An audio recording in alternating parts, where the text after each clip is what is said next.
नमस्कार मंडळी. दररोज काय बनवायचा हा प्रश्न पडतो ना, तर आज मी तुमच्यासाठी घेऊन आली आहे झटपट, कमी मेहनतीचा आणि खूपच चविष्ट कुकरमध्ये बनणारा पोटभरीचा पदार्थ, जे तुम्ही लंच किंवा डिनरसाठी अगदी 15 ते 20 मिनिटात बनवून तयार करू शकता. तर आज आपण भरपूर भाज्यांचा वापर करून ही रेसिपी बनवणार आहोत. त्यासाठी सर्वात आधी मी इथे कुकर घेतलेला आहे. ह्याच्यात आपल्याला 3 ते 4 चमचे तेल ॲड करून घ्यायचं आहे. 2 मध्यम आकाराचे कांदे मी इथे उभे चिरून घेतलेले आहे. तुम्ही बघू शकता.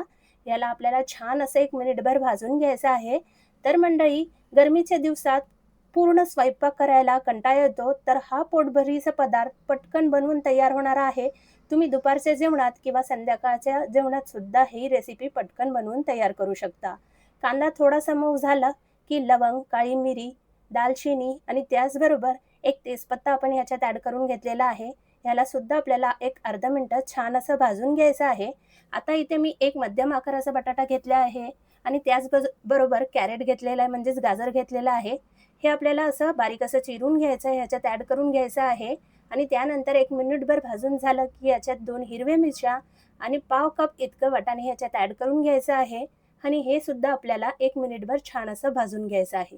तर मंडळी, आजची रेसिपी जरी तुम्हाला आवडली असेल, तर प्लीज एक लाईक करायला विसरू नका. आणि तुम्ही कोणत्या देशातून, कोणत्या राज्यातून किंवा कोणत्या प्रदेशातून ही रेसिपी बघताय मला कमेंट करून नक्की कळवा, म्हणजे मी तुमचे आभार मानू शकेल. तर इथे तुम्ही बघू शकता कांदा छान असा ब्राऊन झालेला आहे. त्याचबरोबर भाज्यासुद्धा आपण इथे भाजून घेतलेला आहे.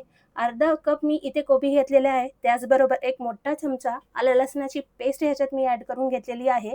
आता भाज्या तुम्ही तुमच्या आवडीप्रमाणे घेऊ शकता. इथे मी कॅरेट घेतलेला आहे, वाटाणा घेतलेला आहे, बटाटा घेतलेला आहे, कोबी घेतलेला आहे. तुम्हाला हवं असेल तर तुम्ही इथे बीटाचा वापर करू शकता, फ्लॉवरचा वापर करू शकता, पनीर घेऊ शकता. जे तुम्हाला आवडत असेल किंवा घरी अवेलेबल असेल ते भाज्या तुम्ही ह्याच्यात ॲड करू शकता. 2 मध्यम आकाराच्या टोमॅटोची पेस्ट करून घेतलेली आहे. हळद, लाल तिखट ॲड करून घेतलेलं आहे. त्याचबरोबर धनेपूड ॲड करून घेतलेली आहे. इथे मी वापरत आहे ते आहे चिकन मसाला. तुम्हाला हवा असेल तर बिर्याणी मसालासुद्धा तुम्ही ह्याच्यात ॲड करू शकता. चवीपुरता मीठ ॲड करून घेतलेला आहे आणि त्याचबरोबर बारीक चिरून घेतलेली कोथिंबीर आणि पुदिना ह्याच्यात ॲड करून घेतलेला आहे. सर्व मसाले आपल्याला एक पुन्हा अर्धं मिनिटं याचं भाजून घ्यायचं आहे, म्हणजे जे भाज्यांचा कलर आहे, मसाल्यांचा कलर आहे, ते अगदी छान येईल. त्यानंतर एक अर्धा कप फेटून घेतलेला दही मी याच्यात ॲड करून घेतलेला आहे. दहीच्या ऐवजी तुम्ही ताकाचा सुद्धा वापर इथे करू शकता. आता पुन्हा आपल्याला एक अर्धा मिनिटं हे छान असं भाजून घ्यायचं आहे. त्यानंतर मी इथे एक कपभर इतके तांदूळ, बासमती तांदूळ घेतलेले आहे. अर्धा तास मी भिजत ठेवलेले होते.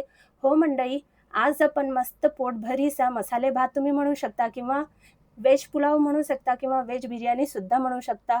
अगदी पटकन बनवून तयार होणारी रेसिपी आहे. सहज, सोपी आणि अगदी 15 ते 20 मिनिटात बनवून तयार होणारी आहे. भात, जे तांदूळ आपण स्वच्छ धुवून घेतलेले होते याच्यात ॲड करून घेतलेला आहे.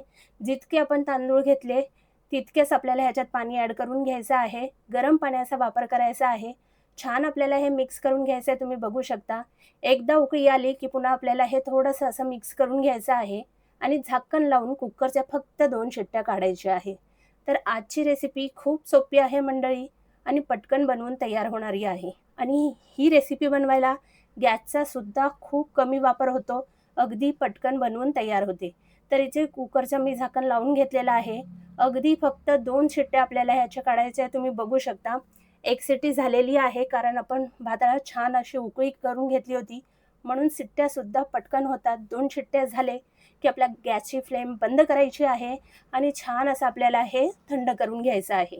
तर इथे तुम्ही बघू शकता वाफ पूर्णपणे गेलेली आहे. थंड झालेला आहे कुकर आपला आणि आपला हे मसाला भात म्हणू शकता, व्हेज पुलाव म्हणू शकता किंवा व्हेज बिर्याणीसुद्धा अगदी तुम्ही म्हणू शकता. मस्त छान असा बनवून तयार झालेला आहे. अगदी 15 ते 20 मिनिटात ही रेसिपी बनवून तयार होते. हे उन्हाळ्यात किंवा गॅसचा कमी वापर करायचा असेल तुम्हाला, तर ही रेसिपी नक्की ट्राय करा आणि मला कमेंट करून नक्की कळवा की तुम्हाला ही रेसिपी कशी वाटली. तर आता आपण ह्याला सर्व्ह करून घेऊया.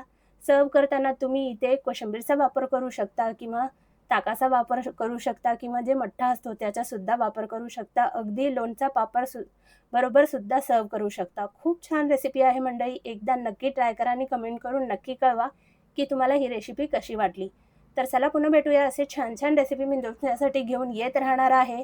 तोपर्यंत मस्त खा, स्वस्त राहा आणि सर्वात महत्त्वाचं म्हणजे आनंदी राहा. धन्यवाद.